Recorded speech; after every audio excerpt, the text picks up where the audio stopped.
Dia menjabat sebagai pemimpin negara komunis pertama di dunia.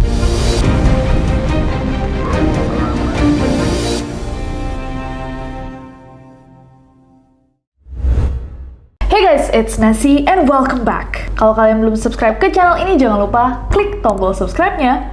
Karena ada 4 video per minggunya di channel ini, dimana kita membahas hal-hal yang menarik dan kadang mengerikan.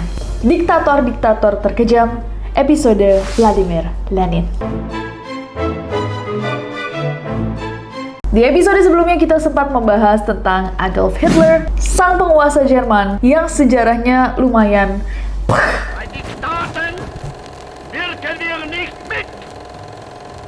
Sie mögen ein Diktat als Diktat uns aufoktroyieren. Kalau kalian belum nonton episode itu, go ahead abis yang ini. Dan di episode kali ini kita akan membahas nama yang banyak banget di request di episodenya Hitler, yaitu Vladimir Lenin. Memiliki nama asli Vladimir Ilyich Ulyanov. Tolong kalian-kalian yang lebih mengerti Russian, benarkan kalau pronunciation aku ada yang salah di video ini, oke guys? Gak apa-apa, aku juga mau belajar. Dia lahir pada 22 April 1870 di Simbirsk, Rusia. Zodiaknya sekali lagi Taurus. Apakah ada koneksi yang tidak tertulis?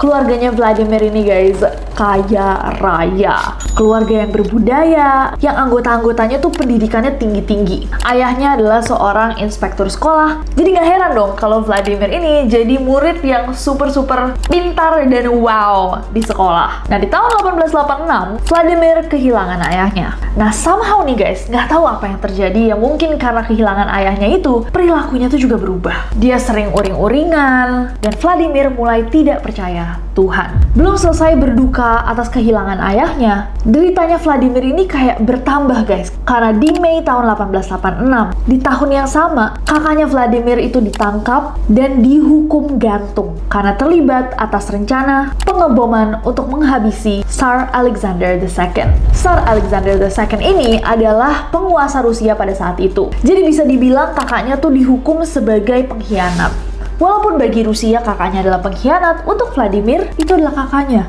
Jadi of course guys, dia tuh dipenuhi dengan kemarahan, kebencian, kekecewaan atas semua yang dia alami. Setahun kemudian di 1887, Vladimir yang super pintar ini tetap memutuskan untuk melanjutkan sekolahnya di Universitas Kazan untuk mempelajari ilmu hukum. Ternyata sebagai mahasiswa, pas dia kuliah ini, dia tuh banyak terpapar ide-ide revolusioner. Dia akhirnya juga bergabung sama satu kelompok revolusioner yang ingin menggulingkan rezim Tsar yang pada saat itu masih berkuasa. Sebelum semester pertamanya selesai, Vladimir ini udah ditangkap guys sama polisi di usia 17 tahun karena dia terlibat demo melawan rezim Tsar. Dan karena kejadian ini, Vladimir yang baru berusia 17 tahun itu ditendang, dikeluarkan dari universitasnya. Dia juga akhirnya diasingkan ke perkebunan kakeknya yang terletak di sebuah desa kecil. Mungkin karena gabut juga ya, kayak sebelumnya dia adalah mahasiswa yang ikut demo di kota besar, tiba-tiba dia ada di desa,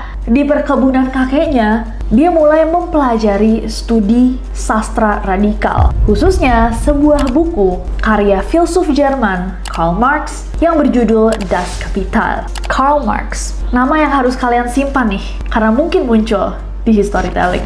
Anyways, balik lagi ke Vladimir. Bukunya Karl Marx ini guys, punya pengaruh yang sangat besar pada Vladimir. Sampai di Januari 1889, dia mengakui dirinya sebagai Marxist. Mengakui dirinya sebagai seorang Marxist, ibunya tuh rada kayak, serem nih, jangan-jangan nanti lama-lama di perkebunan di desa ini dia jadi radikal. Akhirnya Vladimir dipulangin dan disuruh melanjutkan studinya. Backtracking sedikit, kalau misalkan kalian nggak tahu sama sekali tentang Marxism, Karl Marx, Marxist itu adalah sebutan untuk orang-orang yang menganut pemahaman Marxisme kalau di bahasa Indonesia yang digaungkan oleh Karl Marx. Karl Marx itu berpendapat kalau kapitalisme menjadi sistem ekonomi, maka kaum borjuis akan terus-menerus mengumpulkan uang dengan mengorbankan kaum proletar. Basically, dalam bahasa 2023-nya, sultan-sultan akan semakin kaya dengan mengorbankan kaum pay later. Maaf, Maaf, itu benar-benar purely joke, sorry banget. Maksud aku, orang-orang yang udah kaya, semakin kaya, sementara orang-orang yang nggak punya uang, itu dikorbanin. Dan menurut Karl Marx, untuk mensejahterakan kaum proletar, paham kapitalisme itu harus dirubah menjadi paham komunisme. Basically, Vladimir balik lagi ke kota, tapi karena dia tuh udah dipantau kan guys, dia sedikit problematik. Bukan problematik sih, dia banyak ikut-ikut hal-hal yang bikin orang rada takut gitu. Karena dia dipantau sama pihak berwajib, akhirnya dia memutuskan untuk mengganti nama belakangnya menjadi Lenin. Di tahun 1903, Vladimir mendirikan Partai Buruh Sosial Demokrat Rusia. Tapi kemudian partai itu kebagi jadi dua fraksi, Menshevik yang artinya minoritas, dan Bolshevik yang artinya mayoritas. Dan Vladimir memimpin kaum mayoritas. Dia juga mulai menulis nih surat kabar komunis yang disebar di Eropa Barat. Di tahun 1905, Vladimir mengajak semua kalangan proletar untuk bergabung dan menggulingkan rezim yang waktu itu berkuasa. Masih rezimnya Tsar. Vladimir juga berani banget guys. Dia meminta Tsar Nicholas II, sang pemimpin, untuk membentuk pemerintahan yang ideal. Mendengar permintaannya Vladimir itu, akhirnya Tsar Nicholas II itu menerbitkan Manifesto Oktober yang menawarkan beberapa hal nih yang bisa menguntungkan kalangan proletar, termasuk membentuk parlemen. Tapi Vladimir belum puas. Buat Vladimir, itu belum cukup. Saat Perang Dunia Pertama terjadi di awal 1917, Vladimir memimpin sebuah pemberontakan yang dikenal dengan revolusi Bolshevik. Новый аппарат управления систем советских организаций. Отныне наступает новая полоса в истории России. И данная третья русская революция должна будет в своем конечном итоге привести к победе социализма.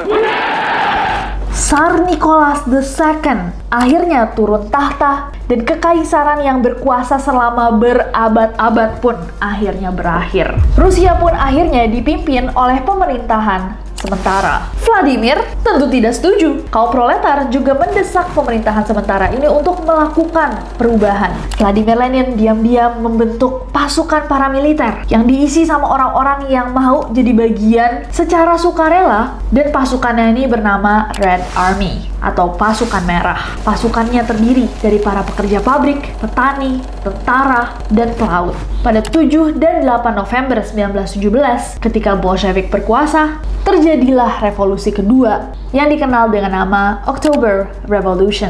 Vladimir memerintahkan pasukan merah untuk merebut gedung pemerintahan sementara. Dan revolusi inilah yang menyebabkan perang saudara antara pasukan tentara merah, Bolshevik, melawan pasukan tentara putih yang anti-Bolshevik. Dan perang ini guys, berlangsung selama 4 tahun. Nah, perang saudara ini semakin memuncak di tahun 1918 saat terjadinya Red Terror atau teror merah. Apakah teror merah ini? Jadi, Lenin menciptakan sebuah kampanye untuk mengeksekusi massal para pendukung rezim Tsar, bourgeois, dan sosialis, semua orang yang tidak simpatis atau mendukung Bolshevik. Dan Bolshevik pun akhirnya berubah nama menjadi Partai Komunis Rusia. Gak sampai di situ aja, Vladimir juga membentuk polisi rahasia yang pertama di sejarah Rusia yang bernama Cheka.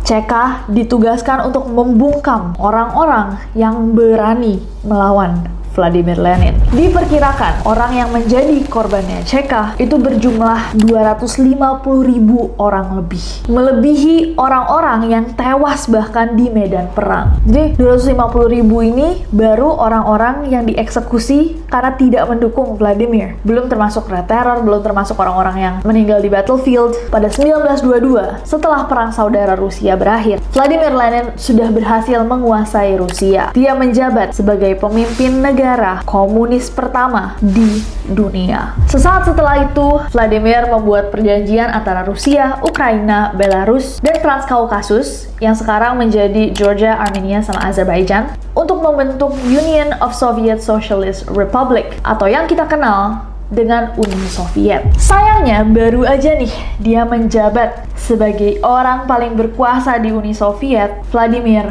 jatuh sakit. Dia beberapa kali mengalami serangan stroke yang membuat dia kesulitan berbicara. Dan tentunya kesulitan juga guys untuk memerintah. Sampai akhirnya pada 21 Januari tahun 1924, Vladimir Lenin meninggal dunia di usia yang masih sangat muda, 54 tahun. Menurut catatan dari seluruh tragedi yang diciptakan oleh Vladimir seperti revolusi, perang saudara, Red Terror, dan juga Cheka, lebih dari 8 juta orang kehilangan nyawanya. Banyak diantaranya mati kelaparan, disiksa, ataupun dieksekusi oleh pasukannya.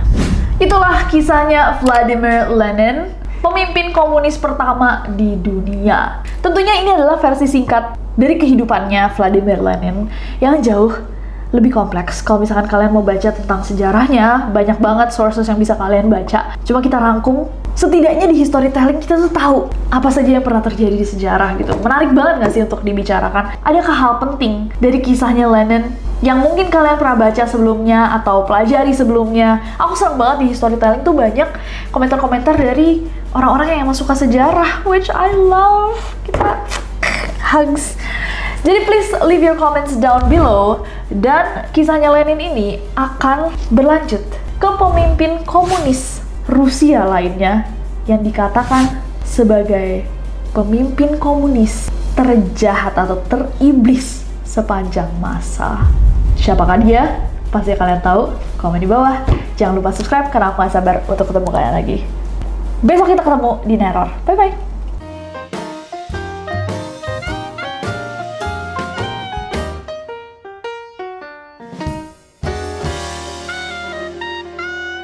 Maksudnya Karl Marx adalah dia itu juga banyak, sebenarnya Marxism sendiri banyak flaw-nya ya kan, banyak salahnya juga karena dia kan waktu itu ngelihat kayak kayaknya nih kalau semua orang setara lebih baik deh kehidupan ini. Sebenarnya enggak juga. Contohnya ini. Iya, contohnya dia sih. Awalnya ngomongnya emang kayak demi kesetaraan orang ini lebih Iya. baik, kan? Tapi lama-lama ya emang. Di awal dia bilang kan buat orang miskin kan. Apa untungnya orang miskin bunuhin orang-orang kaya? Nggak ada juga. Kan orang-orang kaya yang provide jobs. Sekarang gini, oh kita bunuhin aja nih orang-orang kaya. Terus mereka mau kerja apa? Buat Vladimir Lenin. Ini orang-orang kaya bisa kaya karena dia pinter. Sekarang nggak ada orang pinter. Gitu. Susah kan? Orang kaya ini bisa kaya gara-gara dia bisa bikin pekerjaan 500.000 orang. Habis itu dibunuh. Company-nya nggak ada yang run. Lah, terus 500.000 orang mau kerja apa? Semua ada flaw-nya juga dalam governmental system ya. Tapi kita nggak usah ngomongin itu.